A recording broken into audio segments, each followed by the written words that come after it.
que, bon, on a été dans cette crise sanitaire très subite et imminente qui est apparue sur la scène internationale au mois de mars 2020. Et on pouvait valablement penser qu'on allait se retrouver en mars 2021 dans une situation où on n'aurait qu'à traiter les conséquences économiques de cette crise sanitaire. Donc là, quand on parle du titre « La crise sanitaire et économique », on aurait dû d'ailleurs avec Laurent, et c'est d'ailleurs l'interrogation qui nous a animés quand on a reparlé de ce séminaire, on aurait plutôt dû dire « crise sanitaire » et ses conséquences économiques, puisqu'on n'est pas véritablement dans une crise économique endogène, on est plutôt dans une crise économique qui est essentiellement, voire exclusivement liée à la crise sanitaire. Ce qui fait que l'élément qui va nous permettre d'entrevoir un petit peu plus d'espoir sur le plan économique, eh bien, c'est essentiellement un indicateur de suivi, ce n'est pas l'aspect économique, mais c'est plus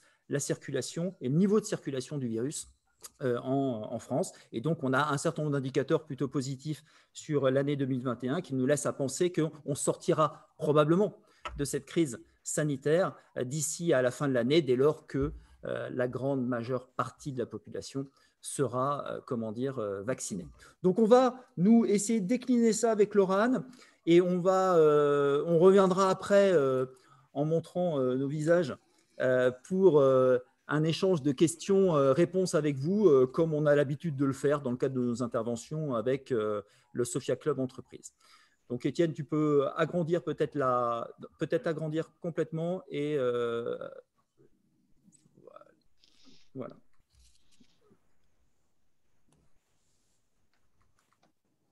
Voilà. Alors, plusieurs mesures sur cette crise sanitaire qui ont été réactivées au travers de différentes ordonnances.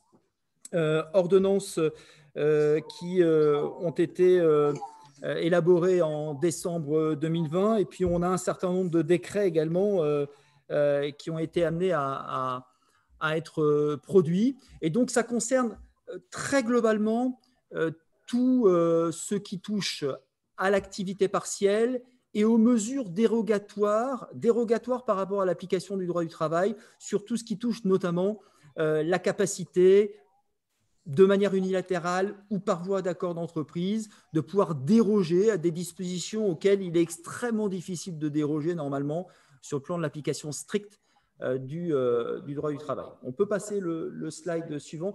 Peut-être que, voilà. Ouais.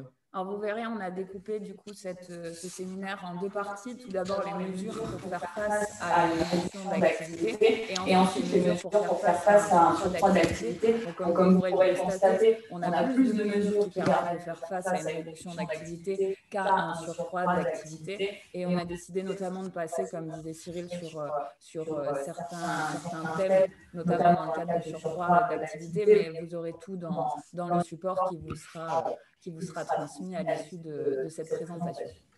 Alors, sur l'activité partielle, eh bien, vous savez que pour essayer d'identifier le cadre dans lequel vous évoluez en termes d'application de l'activité partielle, vous avez deux notions d'activité partielle. La première qui est l'activité partielle à proprement parler, et puis vous êtes un certain nombre d'entre vous à avoir initié ou à envisager d'initier sur 2021 de l'activité partielle longue durée, c'est-à-dire un mécanisme qui vous permettra à terme de pouvoir réduire le niveau d'activité de vos collaborateurs tout en permettant d'obtenir un taux d'allocation de l'indemnité partielle plus avantageux que ce qui va résulter très progressivement sur le premier trimestre 2021 de l'application des nouveaux taux au travers des décrets, notamment de fin décembre 2020.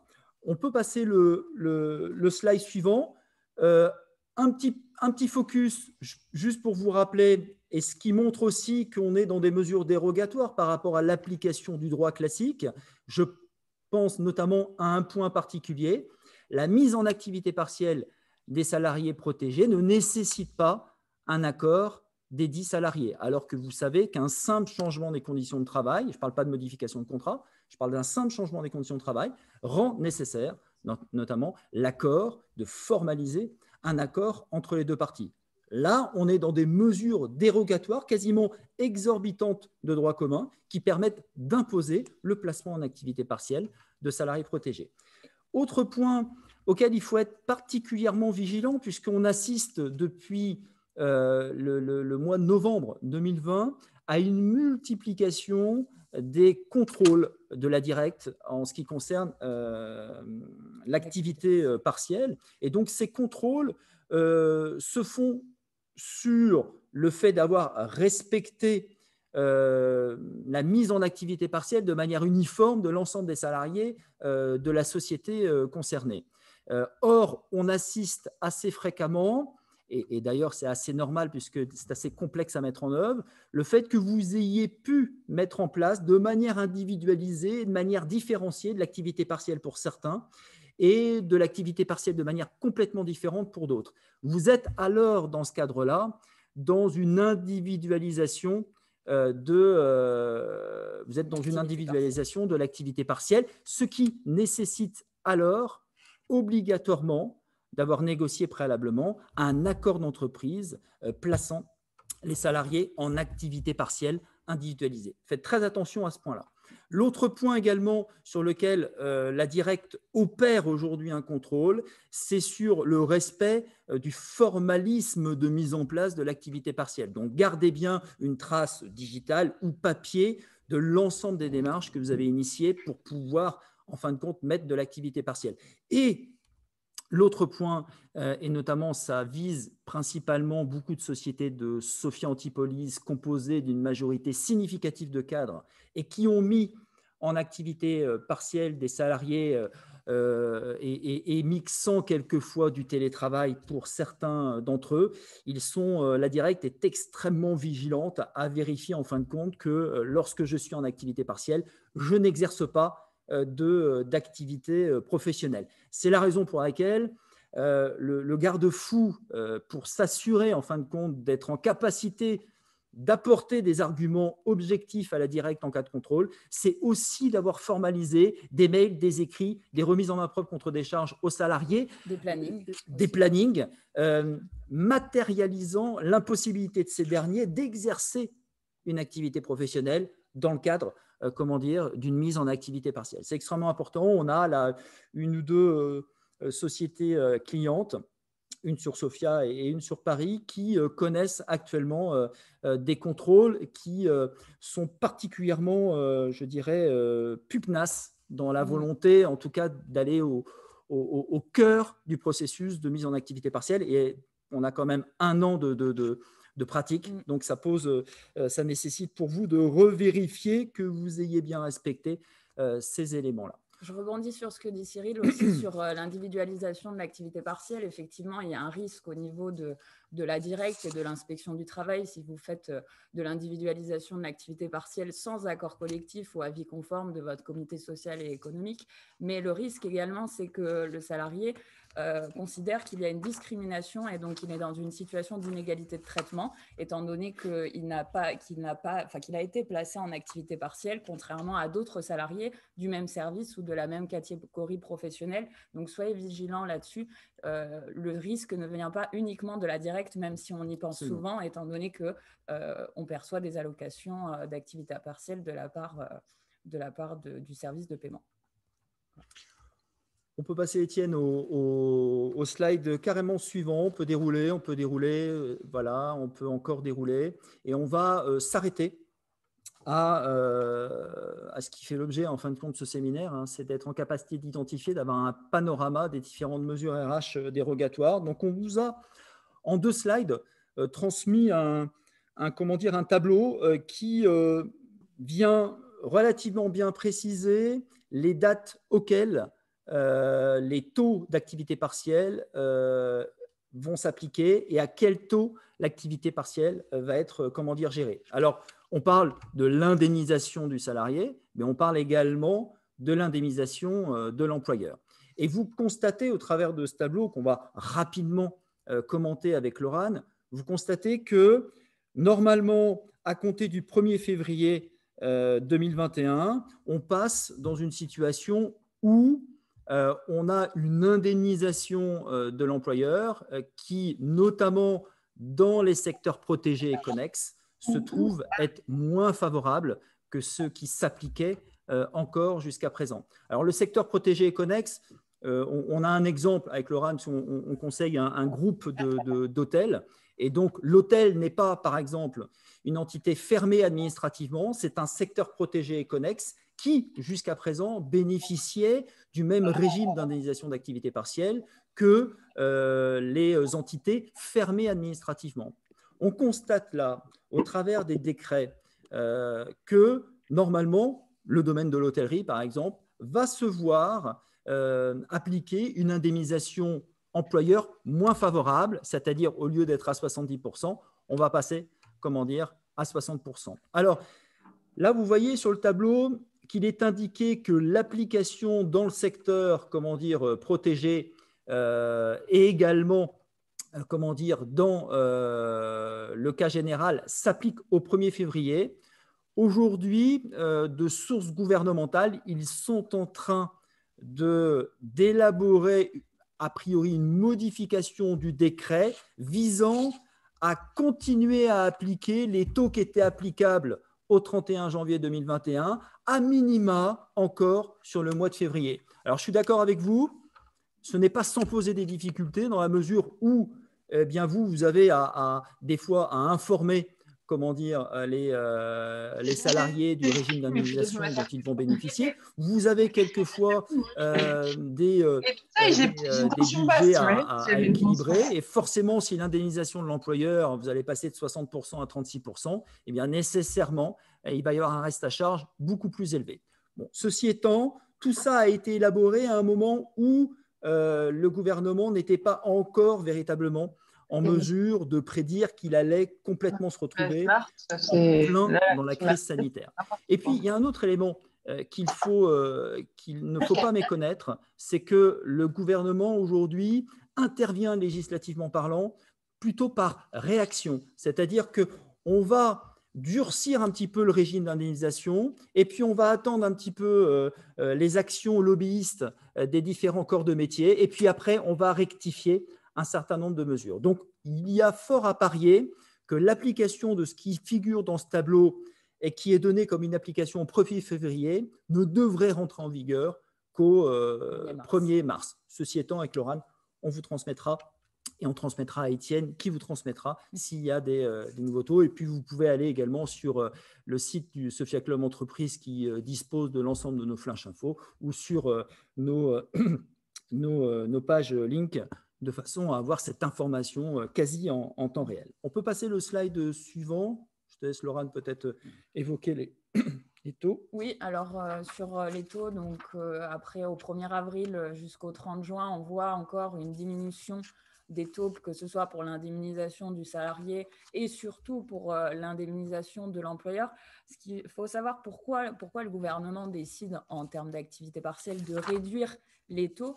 C'est notamment, alors évidemment dans certains secteurs, ce n'est pas possible en pratique de le mettre en place, mais pour pousser en fait les employeurs à mettre en place de l'APLD, l'activité partielle longue durée.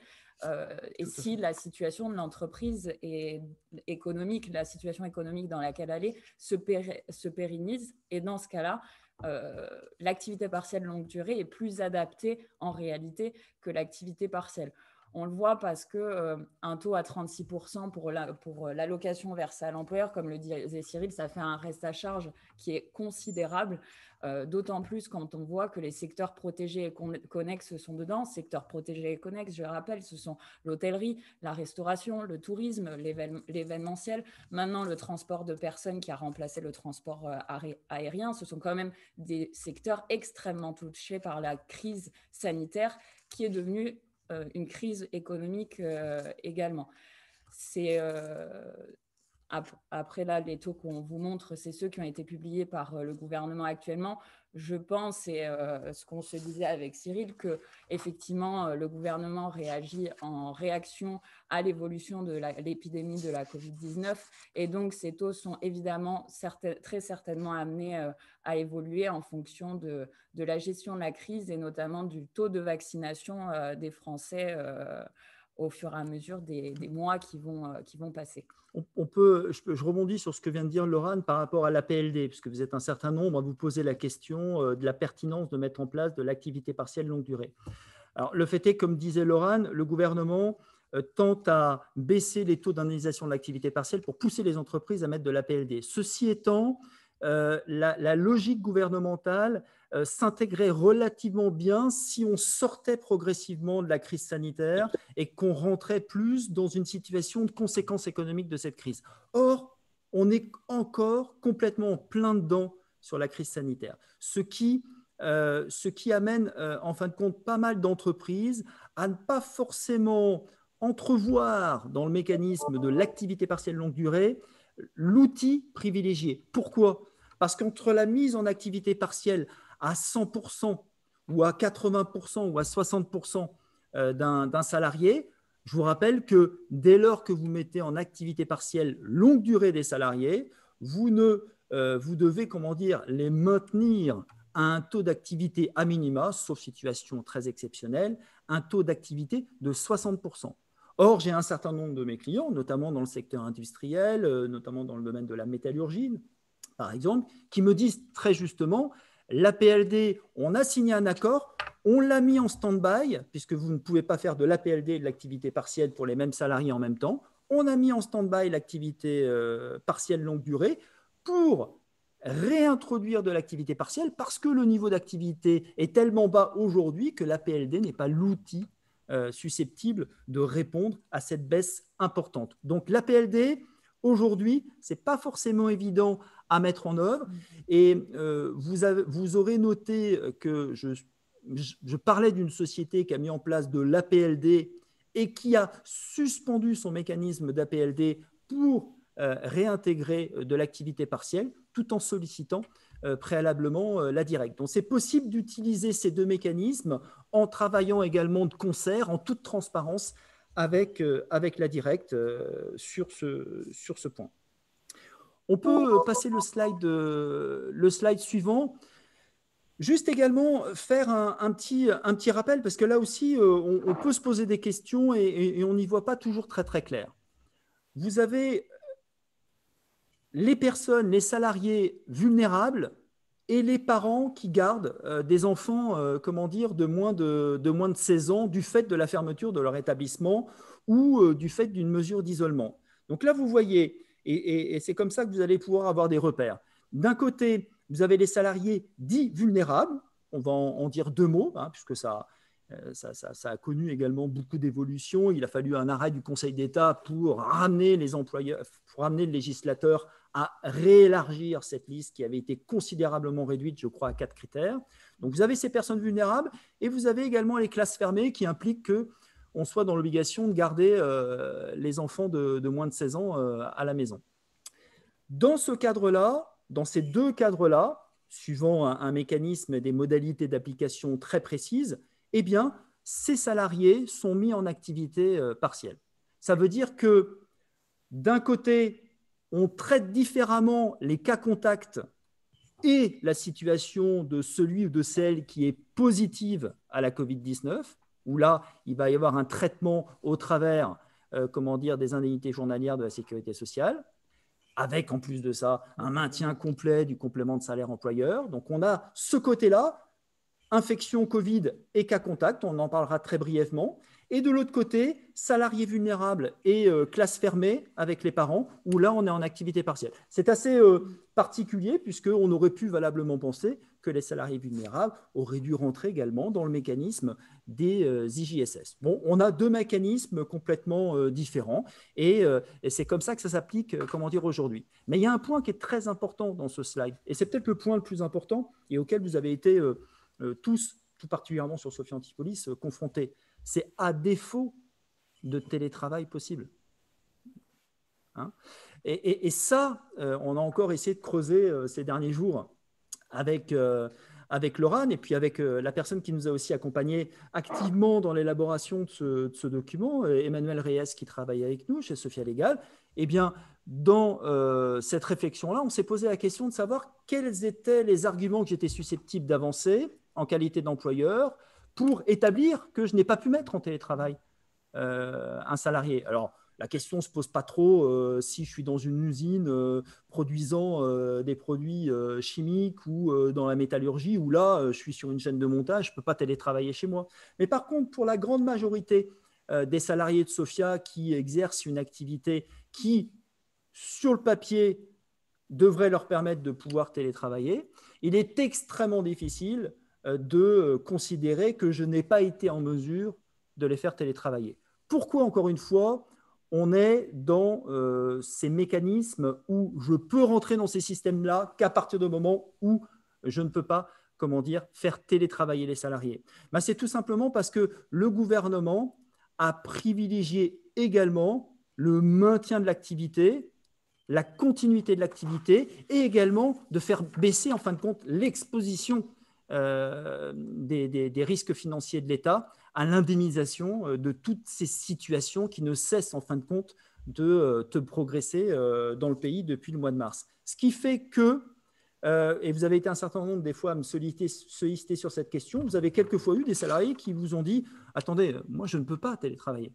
J'ai 2 enfants, j'ai 3 enfants, comment dire, autour de moi qui sont petits, je ne peux pas, comment dire, télétravailler. » On a eu quelquefois des échanges un petit peu durs avec la directe sur cette question-là, qui a une position doctrinale très simple. Non, si ce n'est pas les conditions du salarié qui doivent amener à considérer s'il peut ou pas télétravailler, c'est uniquement le poste qui doit amener à définir s'il peut télétravailler ou pas. Ce qui fait qu'en fin de compte, le législateur fait reposer la dégradation de la qualité de travail ou la perte de productivité à la charge de l'employeur. C'est ça la philosophie, en fin de compte, de ce processus-là. Ce qui veut dire que forcément, si l'environnement personnel du salarié est fortement dégradé, du fait d'un environnement familial avec des enfants nombreux autour de soi, eh bien, naturellement, vous devez moins être en situation d'exiger un niveau d'exigence et qualité de travail très élevé, puisque forcément, en termes de productivité, sur 7 heures ou 8 heures de travail, il y en aura peut-être 2 ou 3 dans la journée. J'ajoute un petit élément à ce que vient de dire Cyril sur les personnes vulnérables, notamment. L'impossibilité de télétravailler, effectivement, c'est le deuxième critère. C'est ce qu'a ajouté d'ailleurs ce décret sur les personnes vulnérables, parce qu'à la base, c'était des conditions uniquement tenant à l'âge et à l'état de santé. Mais maintenant, il y a ce critère des conditions de travail. Il faut démontrer qu'on est dans l'impossibilité de télétravailler, mais aussi que l'employeur ne peut faire bénéficier aux salariés de mesures de protection renforcées, notamment l'isolement en poste de travail, le respect de gestes barrières renforcés, aussi des horaires décalés afin de permettre aux salariés d'éviter les heures d'affluence, les masques également. Donc, c'est encore un autre critère qui fait que la possibilité de placer en activité partielle un salarié résulte soit du fait qu'il ne peut pas télétravailler, soit du fait que l'employeur ne peut pas mettre en place les mesures de protection renforcées.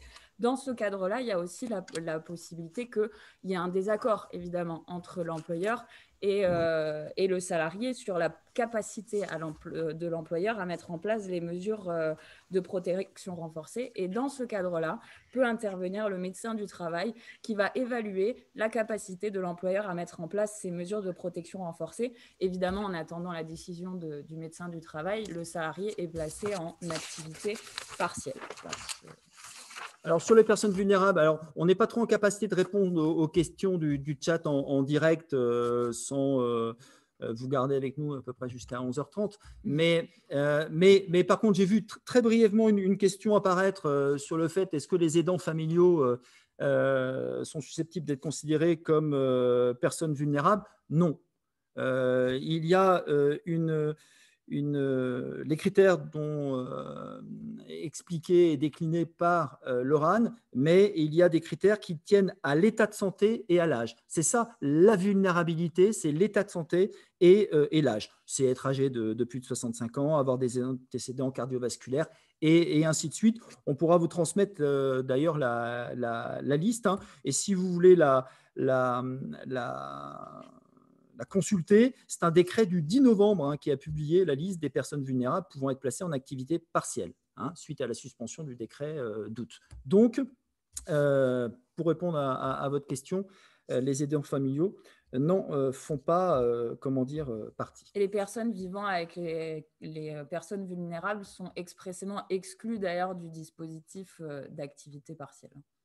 Voilà. Donc, on est véritablement dans des critères de personnes vulnérables expressément et limitativement visés dans le décret du 10 novembre avec, je crois, 11 critères qui tiennent à l'état de santé et à l'âge et un critère évoqué par Laurane sur les conditions de travail et sur l'impossibilité de télétravailler. Donc oui, effectivement, il y a une liste précise de personnes vulnérables pour répondre à M.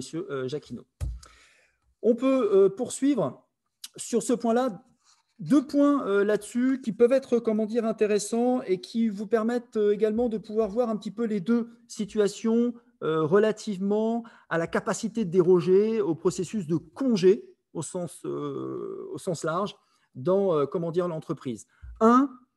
On a, pour vous rappeler, on a un état d'urgence sanitaire qui, je crois, est fixé jusqu'au 16 février 2021 et il y a un décret qui est en cours d'élaboration qui va prolonger cet état d'urgence jusqu'au mois de mai 2021. Le gouvernement voulait le mois de juin 2021, mais le Sénat, très très actif, a réussi à faire plier le gouvernement et obtenir une application au mois de mai. Merci, messieurs les sénateurs, vous êtes vraiment très, très utiles. Donc, sur les congés, payés et sur les jours de congés de repos, qu'est-ce qu'on peut dire ? On peut dire que sur les congés payés, il y avait une vraie volonté, ça aurait été plutôt pas mal en termes d'opérationnalité, c'était de permettre en fin de compte de pouvoir poser via l'employeur des jours de congé de façon à liquider les droits à congé, puisque je vous rappelle que quand un salarié est en activité partielle, il génère encore des droits à congé. Ça fait que quand on va ressortir de cette situation-là, on ne va pas pouvoir massivement mettre les gens en congé parce qu'on va peut-être avoir besoin d'eux parce qu'il y a bien un moment donné où ça va reprendre l'activité.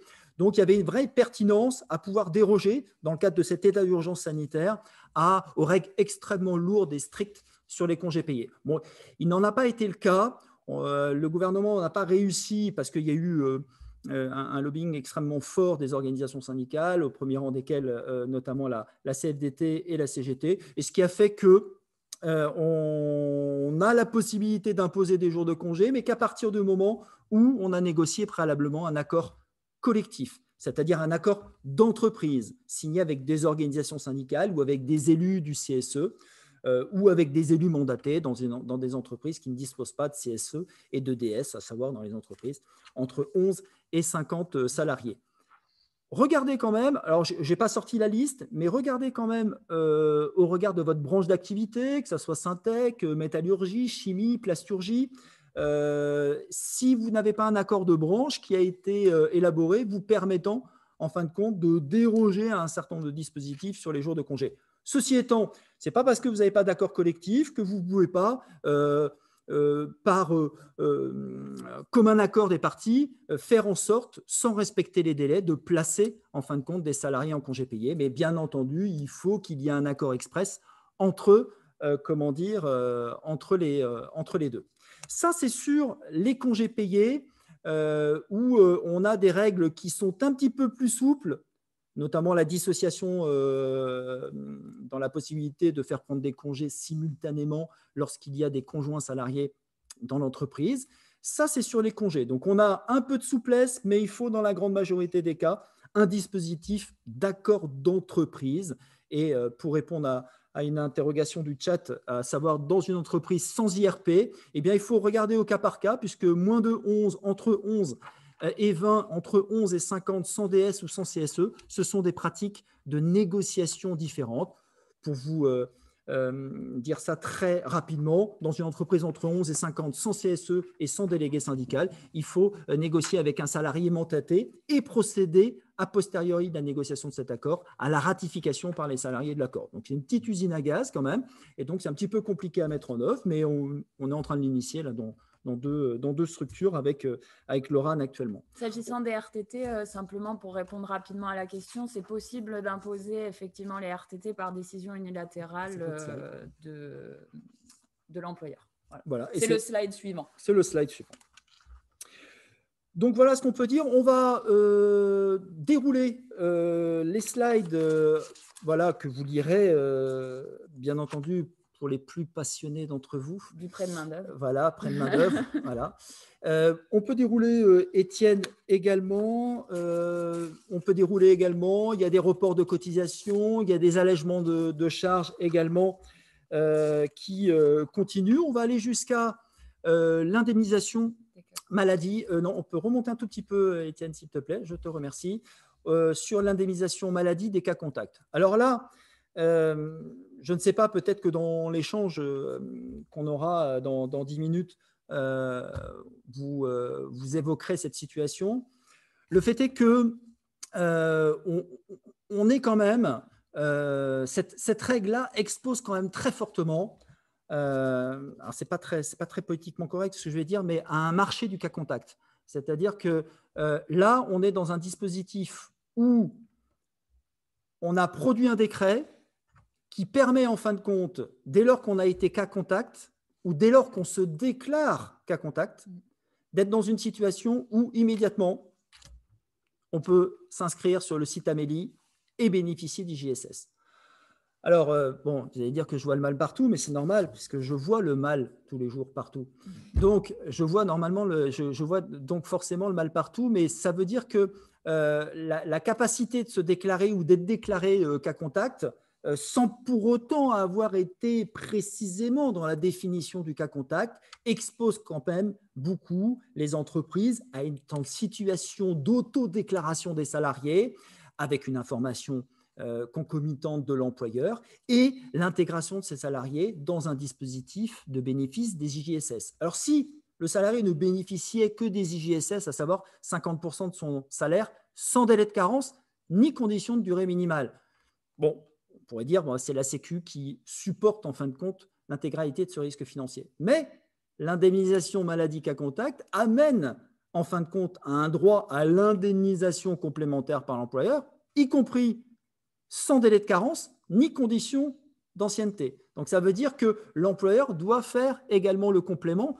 sans délai de carence ni condition d'ancienneté, alors qu'il pourrait être dans une situation où, du fait de son ancienneté, il ne bénéficierait pas du complément maladie employeur, et du fait également des dispositions, soit de l'accord de mensualisation de 77, soit des dispositifs propres à la convention collective, bénéficie d'un délai de carence de 3 jours, de 7 jours, voire plus. Donc là, on est dans une situation où j'ai été déclaré, je me suis déclaré cas contact et je rentre dans ce dispositif-là.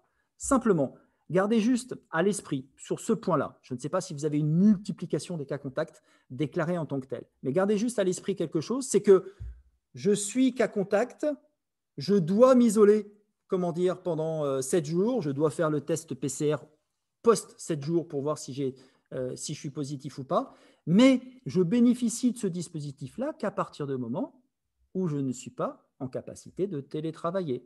Donc, ça veut dire que le cas contact qui peut télétravailler continue à télétravailler et ne bénéficie pas de ce régime-là. Donc, attention à la propension naturelle, peut-être des salariés, de s'inscrire activement dans ce processus-là, alors que vous avez encore la main sur le fait de lui dire « Non, non, je pense que tu as méconnu les règles, tu vas télétravailler et on a bien identifié que tu étais cas contact. » On peut poursuivre, puisqu'il nous reste 5 minutes à peu près. On passe encore sur l'assurance chômage. On a entendu parler ce matin aux infos. On passe également le fait que les salariés puissent utiliser leur ticket restaurant pour récupérer des livraisons click and collect ou autres, que les tickets restaurants ont une durée de validité jusqu'au septembre 2021. Bon, ceci étant, vous allez dire que je m'en fiche un peu de cette disposition-là, c'est pour ça que je la passe, et c'est parce que je n'ai pas une valeur ajoutée particulière à trop décliner cette partie-là. Ceci étant, sur le plan purement RH, je pense qu'il peut y avoir une pertinence à informer quand même les salariés de l'extension des possibilités d'utilisation de ces tickets restaurants, parce que pour eux, ça revêt une importance toute particulière. Oui, par la suite, donc le comité social et économique, s'agissant des réunions, comme vous le savez, dans le cadre de la crise sanitaire de la Covid-19, on a permis au CSE d'organiser les réunions soit par visioconférence, soit par conférence téléphonique ou encore par messagerie instantanée. Ça a été repoussé, donc cette capacité, c'est de faire par audioconférence ou messagerie instantanée, et ça a été donc prolongé jusqu'au 16 février 2021, date qui a été fixée pour la fin de l'état d'urgence sanitaire, qui est, comme vous l'a dit Cyril, va être encore repoussé jusqu'au mois de mai, donc ces dispositions ont vocation à s'appliquer jusqu'au mois de mai. Simplement, en termes pratiques, effectivement, il y a la possibilité de la visioconférence, de la conférence téléphonique ou de la messagerie instantanée. Je ne suis pas trop favorable, et je pense que Cyril est d'accord avec moi pour la messagerie instantanée, parce que c'est quand même moins représentatif, et on voit moins quand même la vie des membres du comité social et économique et des participants à une réunion sur des sujets qui peuvent avoir quand même une certaine importance. Donc, on a quand même des moyens de communication assez développés, tels que, je ne vais pas en faire la pub, mais Zoom ou d'autres moyens comme Microsoft Teams pour faire de la visioconférence. Je crois que tu as fait de la pub là. Voilà, mais je pense que c'est mieux de privilégier la visioconférence tout de même que la messagerie instantanée, parce que faire une réunion par message WhatsApp, c'est quand même pas très efficient. Alors, juste pour rappel sur les réunions CSE, pourquoi on est dans un dispositif dérogatoire qui permet de manière illimitée de procéder par visioconférence, on va prendre le mode d'organisation le plus fluide. C'est tout simplement parce que quand vous n'êtes pas dans cet environnement, et on peut tous se souhaiter de sortir de cet environnement de crise sanitaire, eh bien, dans le cadre normal, nous n'avons la possibilité dans une entreprise de recourir à la visioconférence que 3 fois par année civile, dès lors qu'on n'a pas un accord d'entreprise qui prévoit, en fin de compte, de l'organiser de manière pérenne. Donc, hors accord d'entreprise, c'est 3 fois par année civile. Il faut donc un accord d'entreprise si je veux institutionnaliser la capacité de faire mes commissions, mes réunions en visioconférence. Ça ne pose pas trop de difficultés. On en a conclu beaucoup sur les 2 années précédentes, et même dès lors qu'on a des foyers un peu radicaux sur le plan des organisations syndicales, même avec ces présences un peu radicales, on arrive quand même à leur faire prendre un peu raison et se dire que c'est quand même plus simple. Tout ça va aussi dans le sens de faciliter et de réduire aussi l'exposition à des frais, notamment lorsque j'ai des instances représentatives centralisées et j'ai des implantations géographiques différenciées. Donc voilà, c'est quand même quelque chose qui va amener progressivement, y compris par rapport à des positions dogmatiques syndicales les plus radicales, à accepter relativement facilement cette visioconférence. On peut passer le slide suivant et également suivant. Là, c'est sur voilà. Médecine du travail.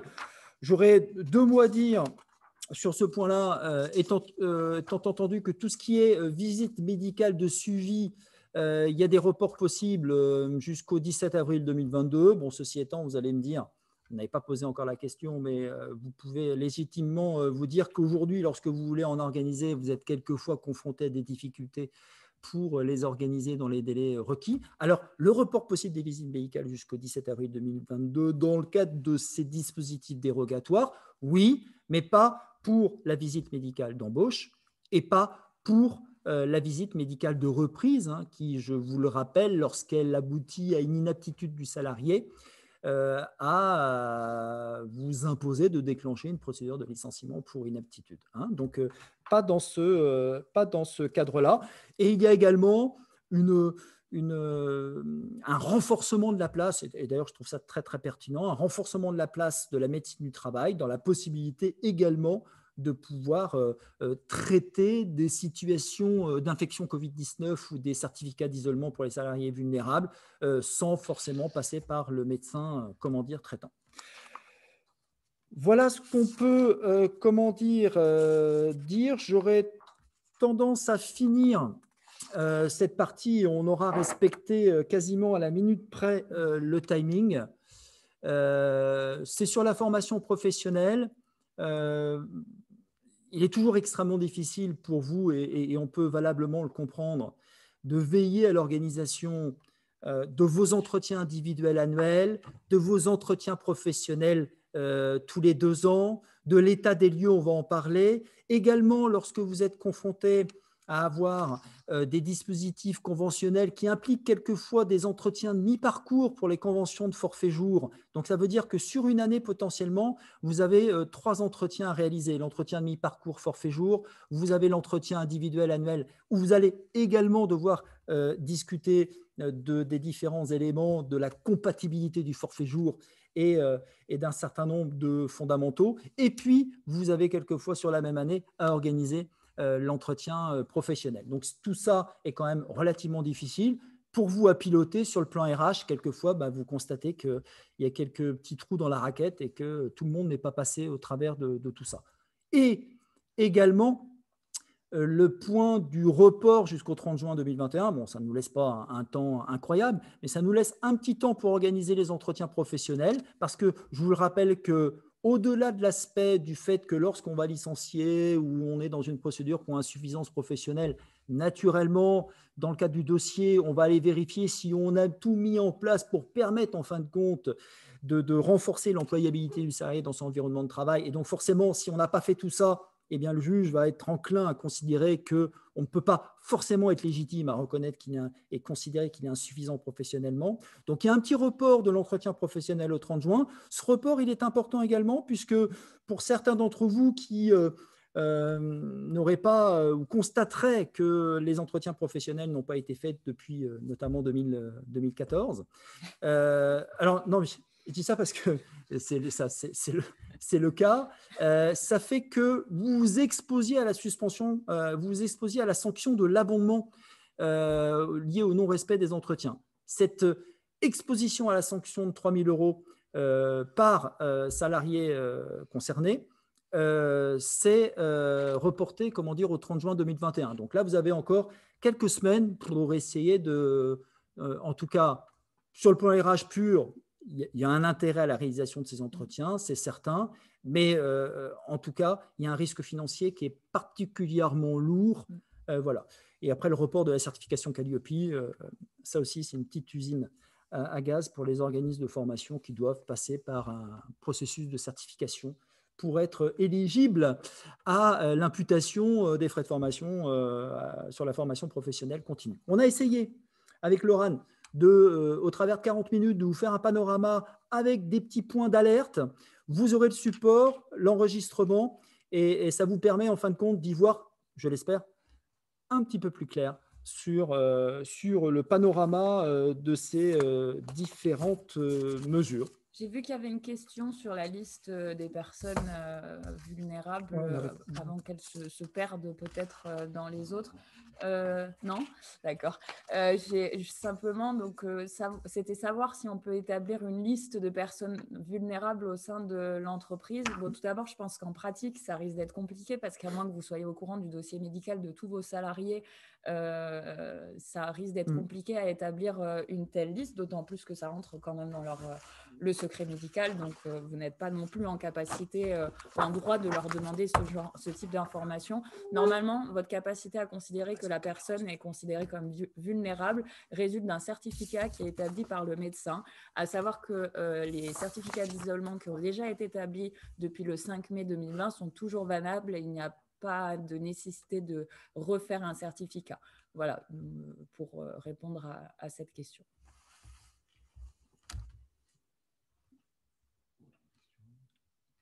Est-ce que vous avez des questions? Ou est-ce qu'on vous a totalement anesthésié? C'est possible, hein. C'est possible, n'ayez pas peur de le dire.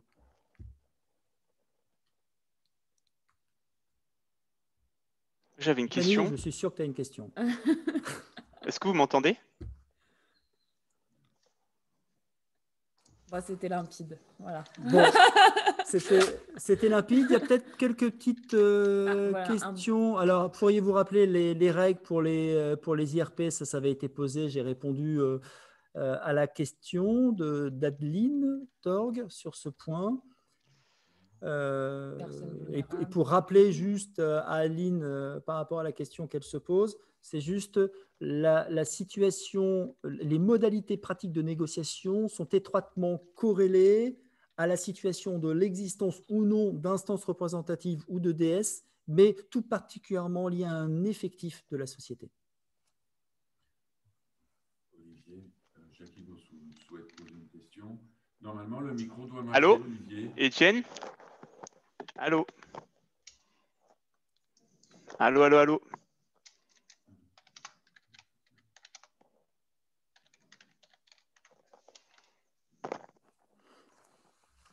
Est-ce que quid des entretiens pro et de la sanction? Alors, sur les entretiens professionnels et la sanction, bon, on a vu, il y a une sanction aujourd'hui sur le fait de ne pas les avoir réalisés avec un amendement, je crois, du CPF des salariés. Donc, c'est relativement conséquent. Hein. J'ai une société qui a pu être dans une situation où elle était exposée à quasiment 200 000 euros d'exposition d'abondement. Donc, voilà. Allô, est-ce que vous m'entendez? Pas Cyril ni Laurane. Alors ça, c'est embêtant. Est-ce que vous nous entendez? Si quelqu'un peut répondre sur le chat. Oui, ok. Oui, on vous entend. Ok.